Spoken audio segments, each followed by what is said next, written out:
At the family celebration, when everyone gathered for the group photo, they looked at me and said, "You can take the picture. Not stand with them, not smile beside them.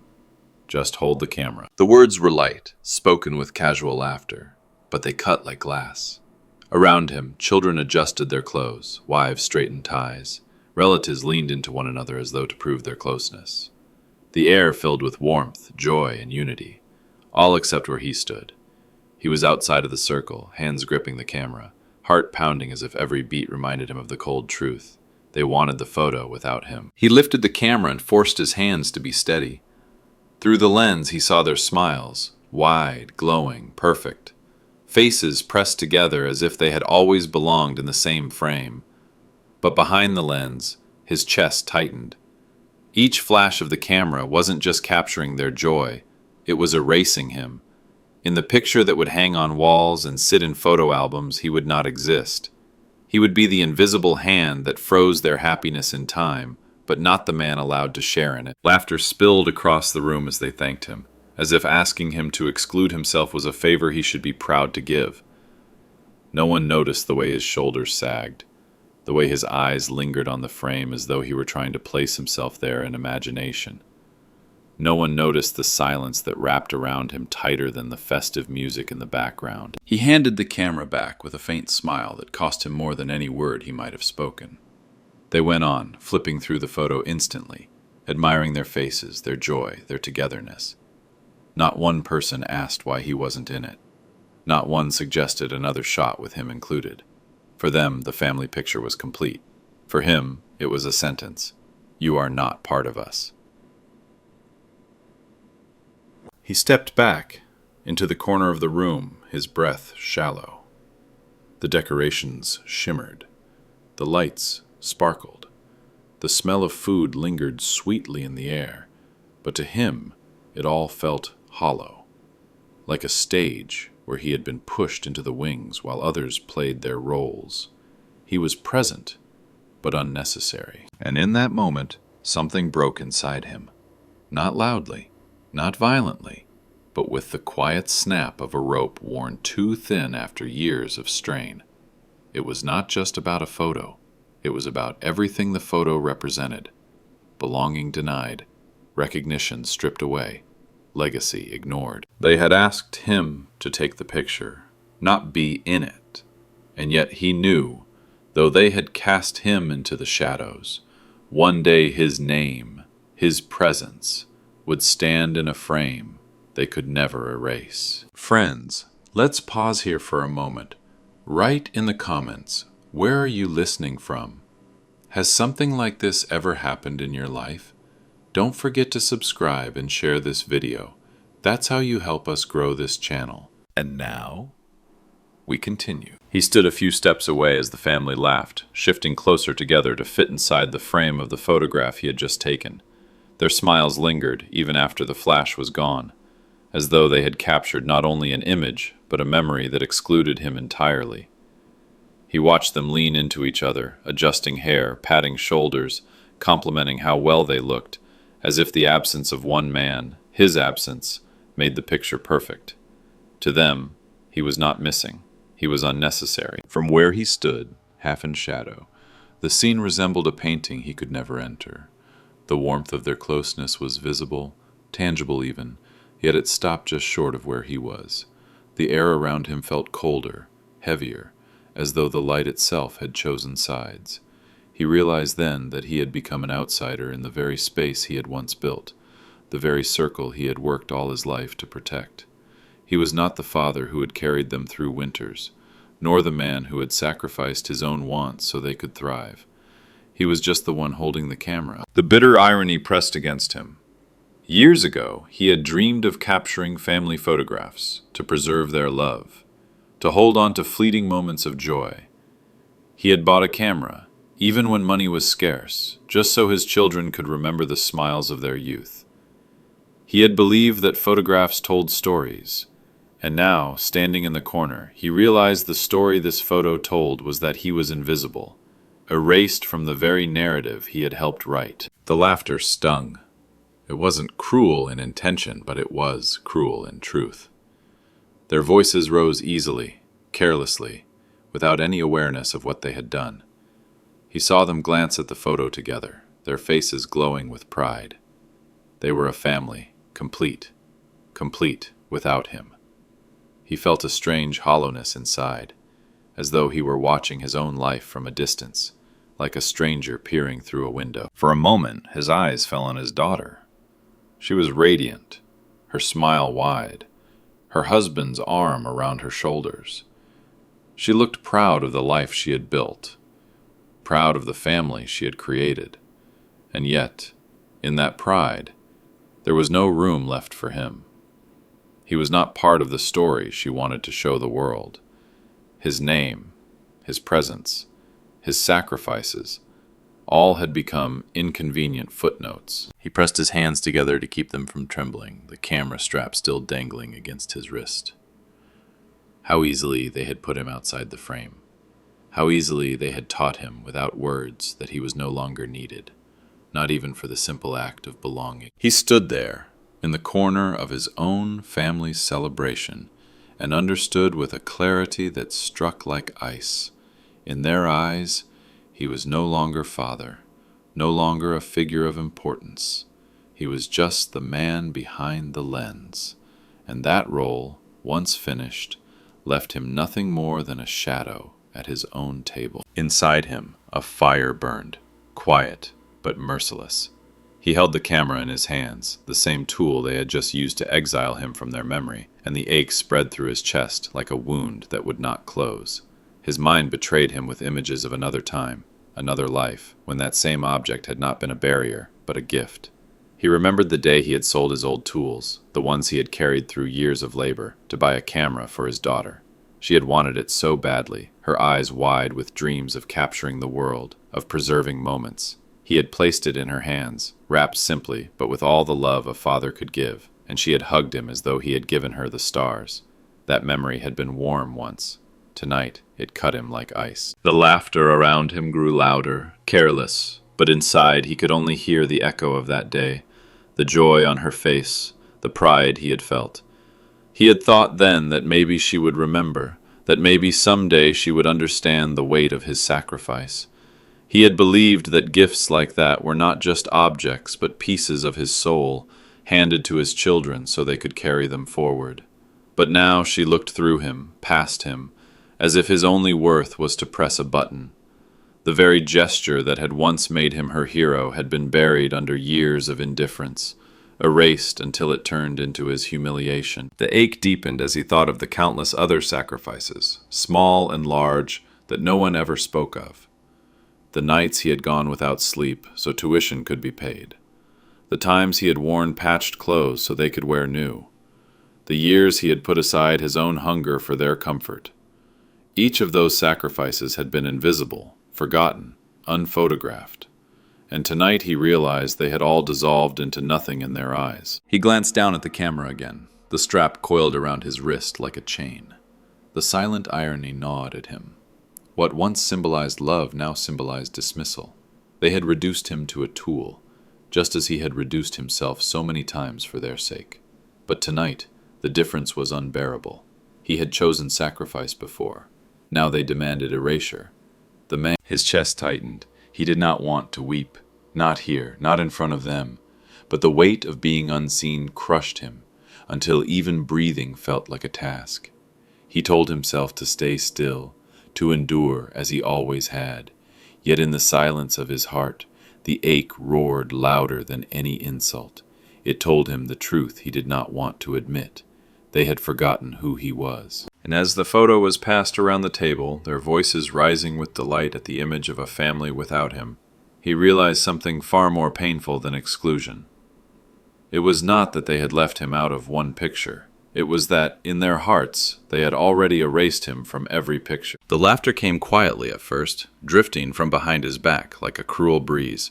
He wasn't meant to hear it. Perhaps they thought their voices had been swallowed by the music, by the clinking of glasses, by the hum of conversation.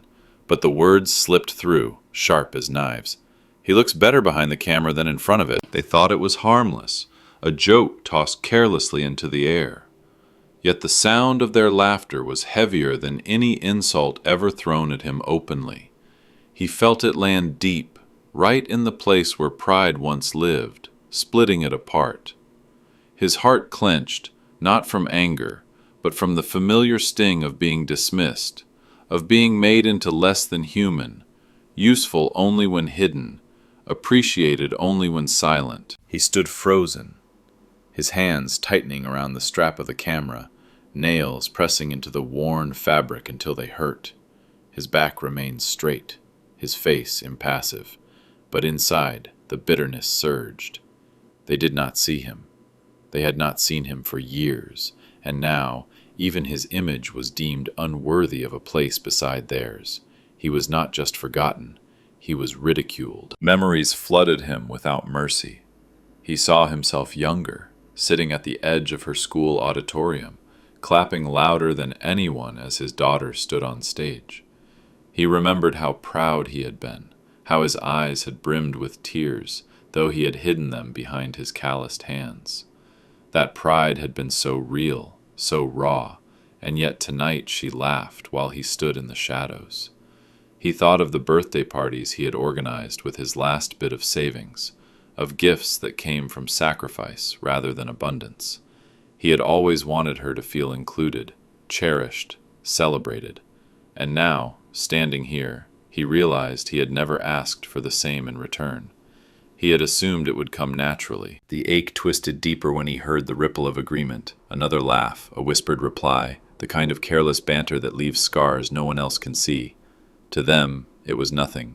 To him, it was a wound. He swallowed hard, the weight of his silence heavier than the camera in his hands. He turned slightly, enough to catch their faces. They weren't malicious, they weren't even looking at him. They were simply enjoying themselves, blind to the devastation their words carried. That blindness was the cruelest part. It was not intentional cruelty, but the deeper cruelty of indifference. They didn't care enough to notice whether their joke struck him or not. His throat burned, but he did not speak. What could he say? That he had built his life for them?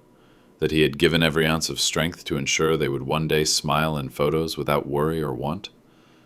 They wouldn't understand.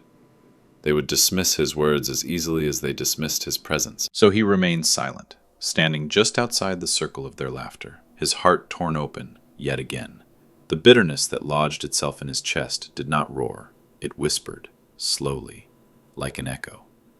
They do not see you. And in that whisper, he realized something more painful than humiliation. He was not merely excluded tonight. He had become invisible long ago. He could not bear it any longer. The laughter, the careless chatter, the way the photo passed from hand to hand, as though it were a trophy of togetherness in which he had no place. It pressed on his chest until he could hardly breathe. Without a word, he set the camera down on the nearest table and slipped out through the door. No one stopped him. No one even noticed he had gone. The night air struck him with a coldness sharper than the sting of their laughter. The street was quiet, the kind of silence that should have soothed, but inside him there was no calm, only a storm. His heart pounded against his ribs, not with rage but with a hollow ache, the kind that comes when a man realizes his presence has become optional. The family had their picture. Their memory was complete without him. He was invisible, unnecessary, erased. He walked slowly down the steps, his breath turning white in the winter air. Street lights glowed above, but their light felt foreign, indifferent. He wandered into the stillness of the night, carrying with him not the warmth of the gathering, but the heavy weight of exclusion. Every step echoed the words he could not stop hearing. Better behind the camera, better unseen. His life, in that moment, collapsed into a single cruel truth. He was a shadow in his own family's story. Not the father who had given up nights of rest to provide, not the man who had stood in the rain to earn enough for their comfort, not the hands that had built the life they stood upon. To them, he was reduced to nothing more than a convenience, someone to press a button, to frame their smiles and then disappear. He leaned against a lamppost, staring at the dark outlines of the city he had once felt proud to belong to. Now it seemed distant, like a stranger's landscape. His mind drifted back through the years, long shifts at work, missed meals, the exhaustion he had carried silently so that they would never feel it. He had never asked for thanks, never expected recognition, but he had at least believed he would always be seen. Tonight proved even that was too much. Inside him, the storm raged. Questions pounded louder than the silence around him. Was this the reward for a life of sacrifice? Was invisibility his final inheritance? Had all his love been so easily forgotten, so easily erased from the very hearts he had nurtured? The cold night did not answer. Only his own breath filled the air, a faint reminder that he was still alive, even if they no longer saw him. He pressed his hands into his coat pockets and lowered his head, the weight of years dragging on his shoulders. And yet, beneath the storm, a faint spark refused to die. Somewhere, he told himself, his name still mattered. Somewhere beyond this night, beyond this dismissal, there were walls, stones, and memories that carried the truth of who he was. They could turn their backs, laugh behind his back, crop him out of their photos, but they could not erase the mark he had already left. Still, as he stood there in the freezing air, one thought pierced deeper than all the rest, sharp and merciless. In their eyes, he was no longer father, no longer family. He was unnecessary. And that knowledge, heavier than the cold, was the loneliest burden he had ever carried. His feet carried him without thought, the cold air numbing his face, the silence of the streets pressing close around him.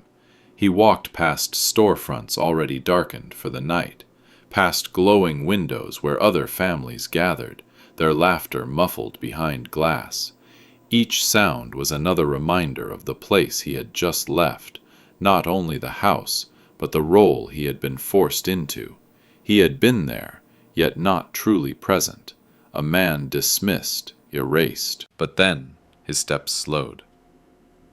Ahead of him, under the yellow glow of a street lamp, stood a building he knew well. Its walls, though weathered, still carried a certain dignity. The school annex, finished years ago. He remembered the day it was unveiled, the pride in the faces of children rushing through the new doors, the relief of teachers who had fought for it, the quiet gratitude in handshakes and nods. He remembered because a piece of that building was his. He stopped at the corner, staring at the polished stone set into the wall near the entrance. Even from a distance he could see it, the plaque, his surname engraved in metal, letters etched deep and permanent, in recognition of his name, for his contribution and support in making this project possible. He had given what he could back then, money saved over years, hours of volunteer labor no one had asked of him. He had done it without telling his family, without making it part of his story at home. It had never been about pride.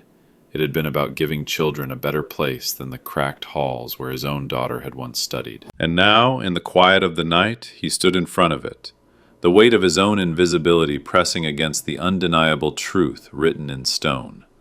His family had laughed at him, cast him aside as though his life had been wasted. But here, carved for all to see, was proof that his years had not been in vain. He had built something beyond their eyes, beyond their shallow judgments, something that would outlive him. He raised a hand, his fingers trembling as they brushed against the cold plaque. The chill of the metal seeped into his skin, yet it warmed him in a way the dinner table never could. Here was recognition, not shouted, not applauded, but permanent. Strangers walking by could see his name. Children learning inside carried his gift, even if they would never know his face. He had given quietly, and the stone remembered what his family had forgotten. For a moment his chest tightened, not from pain, but from a kind of sorrowful pride. This was what success looked like, though his daughter would never call it that. Success wasn't in flashy cars or loud boasts. It was in foundations laid, in doors that opened because of sacrifice, in walls that stood steady against the years. Success was in knowing that the world had been bettered, even slightly, because you had lived. The irony pierced him. The people closest to him were blind to it, while the city itself carried his name in its bones. They asked him to take the photo, to step aside, to remain unseen. But here, engraved in stone, was the truth. He had always been part of the picture. He let his hand fall back to his side, his eyes lingering on the plaque. The storm within him did not vanish, but for the first time that evening, its roar softened. He turned his face upward to the night sky and whispered to himself the words they had never spoken to him. You mattered. You still matter. The next day, the house was filled with the sound of her voice. She spoke with the same sharp confidence she always carried, her words tumbling one after another like coins poured onto a table, meant to shine and impress. She sat straight in her chair, eyes bright, cheeks flushed with satisfaction as she told of her husband's latest achievement. A contract secured, a business deal applauded by colleagues, new doors opening because of his connections in the mayor's office. She savored the telling, each phrase dipped in pride. Her husband nodded modestly beside her, though the faint smirk tugging at his lips betrayed how much he enjoyed it. Even the children leaned in, their small eyes wide with admiration, their young hearts learning quickly what their mother believed mattered: status, influence, the echo of a name spoken in high places. But in all her words, his name did not appear. Not once. The father, who sat at the same table, might as well have been a ghost.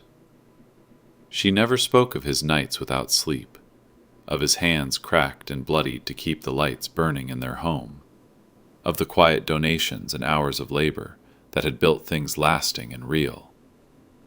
To her, his story was irrelevant, erased, inconvenient. He sat silently, listening, though the weight of her voice pressed on him like stones stacked one by one.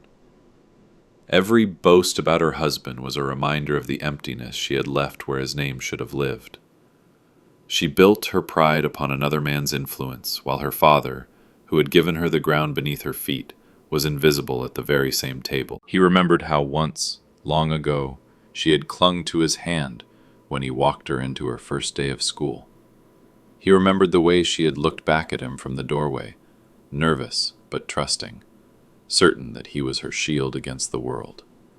That little girl had once believed he was everything, and now, grown and proud, she spoke as though he had never been anything at all. Each sentence was another cut, not because she praised another man, but because she erased the one who had given her life shape. To deny his presence was to deny her own history. He had built the soil she now stood on, but she looked only at the flowers above ground, forgetting the roots buried in darkness. He wanted to speak, to remind her, to say even one word that would bring his name back into the room. But his throat closed. What could he say that would not sound bitter? What could he claim that would not sound like pleading? So he remained silent, his hands folded tightly in his lap, his silence carrying the ache of a man still living, yet already forgotten. The children clapped for their father's successes, their voices bright with excitement. His daughter's pride glowed, filling the room, and he sat there unseen, watching as the story of their family was rewritten without him. His daughter's voice painted a canvas of power, wealth, and recognition, but in that painting there was no trace of the man who had given everything for the colors to exist. It was not anger that filled him in that moment. It was grief. Grief deeper than loss of life. Grief at being erased while still alive. He looked down at his weathered hands and thought of the plaque in stone, the children in schools who carried his legacy without knowing it. They remembered, even if she never would. The world outside this room still carried his name, but here, in his own home, in his daughter's voice, he did not exist. Evening came quietly, shadows stretching long across the living room as the family settled after dinner. The television hummed, the children whispered over their phones, and he sat in his usual place, on the edge of the couch, present but unnoticed, invisible in the rhythm of their lives. His daughter was still glowing with pride from her earlier boasts, her voice lingering in the air like perfume, her husband's name tied to power, her family's reputation lifted by borrowed influence. His name had not been spoken once. Then the phone rang. Its sharp tone cut through the air, startling everyone. She reached for it casually, expecting perhaps a friend, a neighbor, another chance to tell her stories of success. But as she pressed the receiver to her ear, something in her face shifted. Her voice, usually so steady and certain, faltered ever so slightly. "Yes, this is she answered. A pause followed. Her eyes flickered, first with confusion, then disbelief. The room stilled. Even the children glanced up, sensing the change in her tone. Her husband lowered the volume of the television, curiosity breaking through his calm facade. The voice on the other end was warm but firm, carrying the unmistakable weight of authority. It belonged to a secretary from the mayor's office. The family was invited to a ceremony at City Hall the following evening. The event was special, honoring those who had shaped the city's progress in ways unseen, the quiet hands whose work had made the present possible. They asked the whole family to attend, but one name was spoken with particular care, her father's. Her lips parted, but no words came at first. She asked them to repeat it, almost certain she had misheard. But no, the name was clear, deliberate, emphasized. Her father's name. The same name she had excluded from her stories. The same man she had told to stand behind the camera. The same presence she had erased from her pride. Her hands trembled slightly as she covered the mouthpiece, looking around the room. Everyone was watching her now. The children's faces showed curiosity, even awe. Her husband's brow furrowed, suspicion written in the lines of his forehead. And there, on the edge of the couch, her father sat still, his gaze steady, as though none of this surprised him. She forced a polite reply into the phone, her voice cracking despite her efforts to mask it. "Yes, of course, we'll be there." When she hung up, the silence was suffocating. All eyes remained fixed on her. She avoided his gaze, though she could feel it like a weight pressing against her pride. The irony burned. Just hours ago, she had spoken of her husband's ties to the mayor, her family's importance through borrowed names and borrowed power. Now the mayor's office had called, and it was not her husband's name they wanted. It was her father's. The man she had dismissed as unsuccessful, as unnecessary, as invisible. He was the one they would not begin without. Her voice trembled as she tried to explain. A city event, an honor, something about contributions. She stumbled over the words, unable to hide her unease. Her children's eyes turned to their grandfather with newfound curiosity, their young hearts trying to understand how the man they had barely noticed could suddenly matter so much. He remained silent. He did not gloat, did not lift his head in pride. He sat with the same quiet strength he had always carried, his silence now more powerful than any speech. And though she would never admit it aloud, her daughter's certainty cracked that night. For the first time in years, she wondered if she had been blind. The invitation lay heavy in the room. The mayor's office wanted her father, not for a photo, not as a shadow. By name. By full name. And she could not believe her own ears. The next evening, the city lights burned bright against the winter sky, their glow falling across the streets like 1,000 silent witnesses. She walked beside her father, her steps quick, tense, the sound of her heels striking the pavement sharper than her own words could have been. She did not look at him. Pride weighed her head down, shame pressed against her ribs, and yet, beneath it all simmered something she refused to name. Fear. Fear of what she might hear. Fear of what she might have to admit. Her husband trailed close behind, his eyes restless. He glanced at her father from time to time, curiosity cutting through the arrogance he usually wore. He had lived with her narrative of who this man was, ordinary, irrelevant, unimpressive. Yet now the mayor's office had called, had spoken her father's name with reverence, and the certainty he had once shared with his wife now cracked into doubt. Who exactly was this man he had mocked in silence? The children skipped lightly at their side, their voices hushed with the kind of awe only children carry when they sense something extraordinary. They did not fully understand, but they knew enough. Their grandfather was wanted by the mayor himself. The thought sparked in their eyes like fire. Their grandfather, silent, worn, forgotten at the dinner table, was suddenly transformed into someone mysterious, someone important. She felt their glances, and it stung. All her life she had been the storyteller, the one who shaped the image of their family, the one whose words framed reality. Now that frame was cracking. She clenched her hands into fists inside her gloves, steadying herself with irritation. Perhaps, she told herself, it was a mistake, a courtesy, a forgotten detail from the past that someone in the mayor's office had decided to dress up in ceremony. It had to be that, because the alternative, that she had been wrong, blind, ungrateful, was unbearable. Beside her, her father walked slowly, his pace steady and unhurried. He wore his old coat, the one she had once mocked for its wear, but tonight it looked almost regal in its simplicity. His back was straight, his hands folded behind him, and though his face betrayed no emotion, his very silence carried a strength that unsettled her. He did not need to explain, did not need to defend himself. The walk itself, the destination ahead, would speak louder than he ever could. As the glowing dome of City Hall came into view, her throat tightened. Crowds of people were gathering at the steps, their voices carrying a note of anticipation. The banners above the entrance gleamed under the street lamps. She saw them from a distance, letters bold, clear, undeniable. The ceremony was real, the honor was real, and at its center stood his name.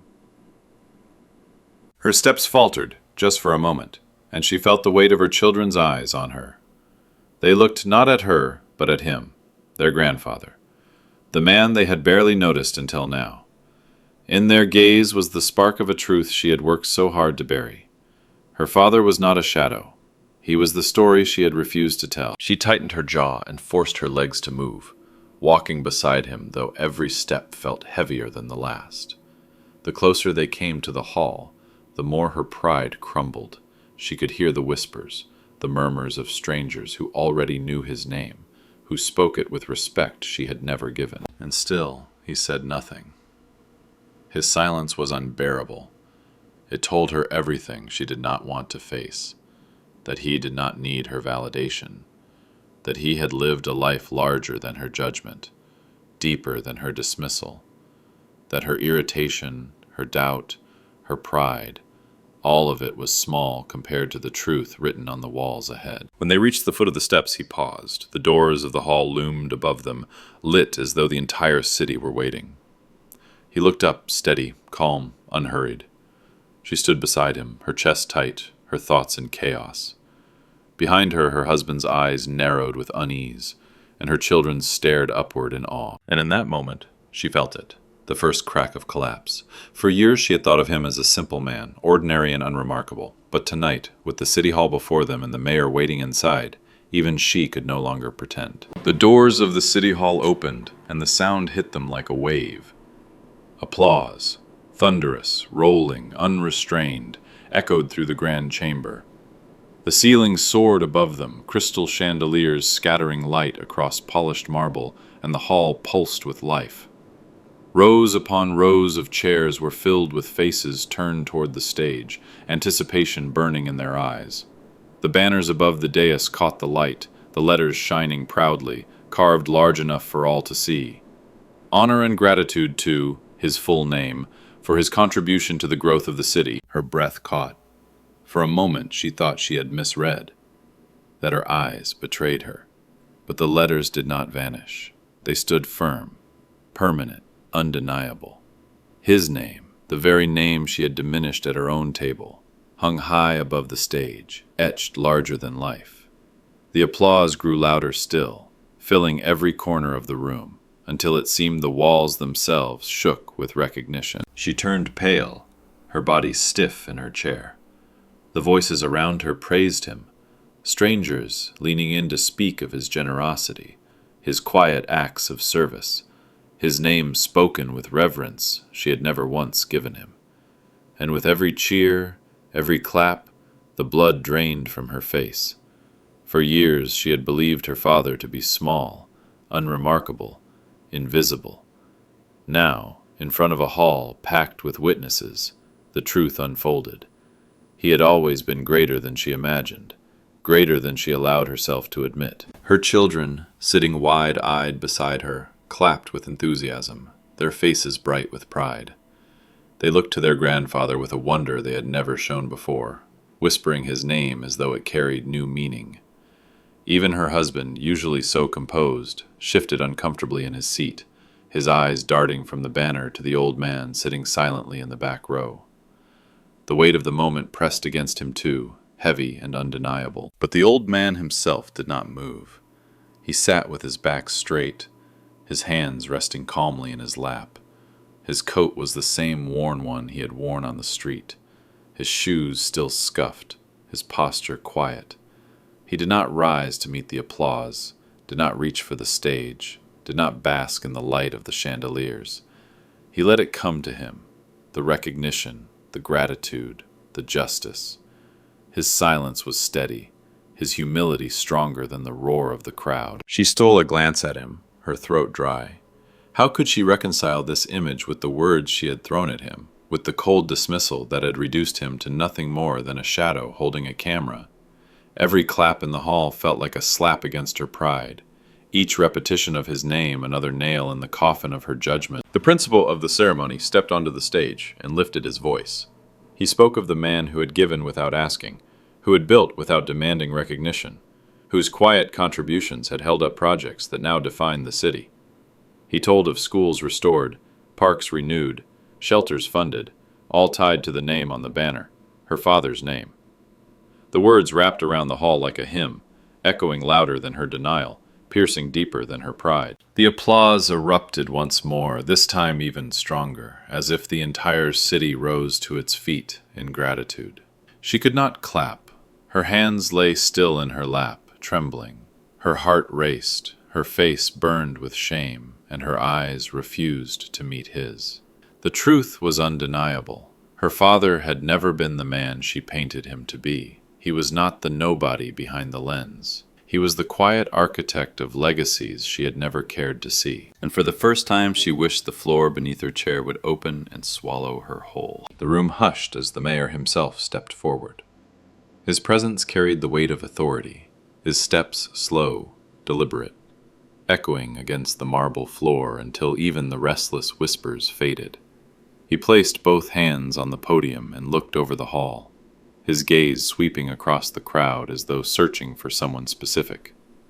Then his voice rose, deep, steady, unshakable. "Tonight," he began, "we honor not a politician, not a wealthy businessman, not a man who ever sought the spotlight. Tonight we honor his full name." The sound of that name, spoken with such clarity and strength, cut through the silence like a bell tolling at dawn. It filled every corner of the hall, and for a moment it seemed even the chandeliers trembled with its resonance. People turned in their seats, eyes searching, curious, eager to see the man behind the name. The applause began again, but this time it carried a reverence, a weight deeper than celebration. It was gratitude. The mayor's words poured forth, each one heavier than the last. He spoke of schools that would have closed if not for donations given quietly, anonymously, with no demand for recognition. He told of roofs repaired in the dead of winter, of children who studied under lights that burned because one man had cared enough to keep them burning. He described community projects, new parks where families now gathered, shelters that housed the homeless on nights colder than this one, all tied to the name on the banner above him. "This city," the mayor declared, his voice ringing with conviction, "stands stronger because of him. Generations of children will walk through doors he helped keep open. Families will thrive in spaces he helped build. And yet for too long his name has remained in the shadows. Tonight, we bring it into the light, where it has always belonged. The applause exploded, rising like thunder, reverberating against the walls. Faces shone with admiration. Heads turned to catch a glimpse of the man who had given so much without ever asking for anything in return. Teachers in the audience wiped their eyes. Children clapped with bright, innocent pride, not knowing the depth of what they were applauding but sensing it mattered. And there he sat, her father, in the back row, unmoved by the spectacle, steady as always. His eyes lowered, not in shame, but in humility, as though even now he believed he had only done what was necessary, nothing more. Yet the hall refused to see him as ordinary. To them, he was extraordinary. She felt the words crush her chest, pressing her breath shallow. The mayor had spoken his name louder, clearer, prouder than she ever had in her entire life. All those years she had measured success in salaries, in possessions, in titles, and here stood the city's leader declaring her father's quiet sacrifices to be the very foundation of success. Every syllable stripped away her pride, leaving her bare, her heart trembling. Her children's eyes widened as they whispered their grandfather's name to each other, tasting it differently now as though it carried power. Her husband sat stiff, uncomfortable, caught between disbelief and reluctant respect. And she could only sit frozen, pale, as the sound of her father's full name echoed again and again, carried on applause, on voices, on gratitude that filled the room like fire. The mayor's voice softened then, though it carried no less weight. Some men build monuments of stone for themselves. Others build lives for those around them. His full name chose the latter. And because of that, his monument stands not just in this hall, but in every child who will walk a brighter path because of him. At those words, the hall rose to its feet. Applause thundered, unending, like a storm of justice that had finally broken. And she sat, trembling, tears burning in her eyes, unable to meet the gaze of the man she had once called unsuccessful. The applause would not stop. It rolled over her in waves, relentless, unending, drowning out every thought she tried to cling to. She sat rigid in her chair, her hands trembling in her lap, her face drained of color.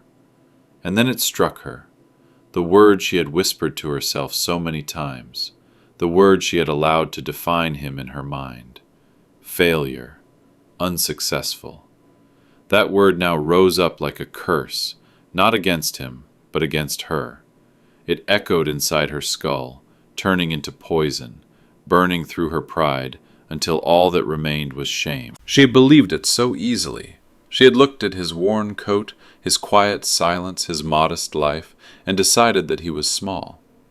She had taken the sacrifices he made for granted, reduced them to nothing, convinced herself that his story had ended long ago. She had erased him from photos, from stories, from the very fabric of her pride. And now, in front of hundreds of eyes, the truth stood tall, while she withered in her seat. No one was looking at her. No one admired her husband's connections. No one asked about the family she was so proud to parade.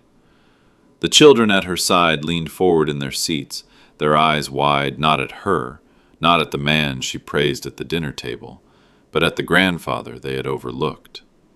Even strangers, teachers, parents, city officials, were craning their necks to see him, to applaud him, to honor him. She was invisible in her own story, and it was unbearable. She tried to swallow, but her throat was tight, as though shame itself was choking her. Heat rose in her face, not the warmth of pride, but the fire of humiliation. For years she had built her identity on the belief that she had moved beyond him, surpassed him, proven herself greater than the quiet man who raised her. And yet, in one evening, her image crumbled. Her father's name, spoken by the mayor with reverence, was now etched into the city's memory, while hers dissolved into nothing. The word failure would not leave her. It pressed into her chest, echoing like thunder. She realized now that she had not spoken of him as unsuccessful. She had spoken of herself, Because what greater failure could there be than a daughter who could not see the worth of the man who gave her everything? She had betrayed him, but worse, she had betrayed herself. She dared a glance at him. He sat quietly, as if nothing had changed, as if the applause meant little to him. He did not look her way. He did not seek her eyes. That cut deeper than any insult. His silence told her that he did not need her anymore, not her approval, not her recognition. The world had already given him what she refused to, and perhaps that was justice, but it was also her punishment. The hall erupted again, people rising to their feet, clapping louder, shouting his name. The sound tore through her pride until it shattered completely. She wanted to shrink, to disappear, to hide her face, but there was no escape. She sat trapped, forced to watch as the truth illuminated every corner of the hall, exposing her blindness, her arrogance, her betrayal. And in that moment, she felt smaller than she had ever felt in her life. Her father had been called unsuccessful, but the curse of that word had found its true owner. It was hers now. He did not rise. While the hall thundered with applause, while the mayor's voice rang with gratitude, while strangers craned their necks to glimpse the man behind the name, he remained seated in his chair at the back. His hands rested lightly on his knees, his back straight, his gaze lowered just enough to avoid the spotlight. And yet, without moving, without saying a word, he commanded the room more completely than anyone on the stage. There was no need for him to step forward. His life had already spoken for him. The school still standing, the children learning under roofs he had repaired, the parks filled with laughter where once there had been nothing but ruin. All of it was his testimony. His silence was not weakness now. It was strength, louder than any speech, greater than any defense. He did not need to justify himself to those who had dismissed him. The city itself, carved in stone and written in memory, had already declared his worth. The irony hung heavy in the air. His daughter had demanded evidence of success, proof in status, in wealth, in the hollow applause of society. And now, here was applause greater than any she had ever dreamed of. Yet it belonged not to her, not to her husband, but to the man she had mocked. The man she had exiled to the shadows of her life, and he did nothing to claim it. He let it come and go with the same quiet patience that had defined his years. To the crowd, his silence was dignity. To his daughter, it was a wound deeper than any rebuke.